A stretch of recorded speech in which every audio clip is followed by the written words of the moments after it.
Solve કરાવું છું, બધાએ લખી દીધા હશે.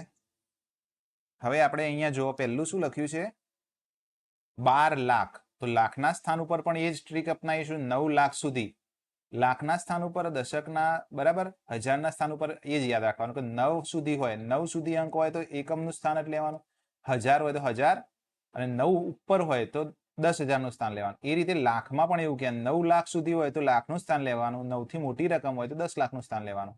બરાબર, તો અહીંયા લખી દો એકમ, દશક, 100, 1000, 10,000, લાખ. અહીંયા જો 12 લાખનું સ્થાન છે તો 10 લાખ સુધીનું સ્થાન લેવાનું.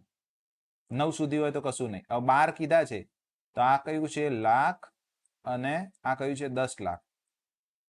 તો 9 લાખથી મોટી રકમ હોય એટલે એના આ રીતે લખવાનો. 12 લાખ તો 12 લાખ આ રીતે લખાઈ જશે, લાખના સ્થાનથી આગળ. 10 લાખ અને લાખના સ્થાન ઉપર શું લખી દીધા? 12 લખી દીધા. હવે 13,000 એટલે 13,000 પણ શું છે 9,000 થી મોટી રકમ, 9,000 થી મોટી રકમ એટલે અહીંયા 1000નું સ્થાન છે અને અહીંયા 10,000નું સ્થાન છે. તો એ કયા સ્થાન ઉપર છે? 10,000ના સ્થાન ઉપર. તો 13 લખી દીધા. હવે જો અહીંયા સીધા 5 છે, 5 જ છે. 100ની સ્થાન ઉપર દશકના સ્થાનની કોઈ રકમ લખી જ નથી, તો ડાયરેક્ટ 5 અહીંયા મૂકી દીધા.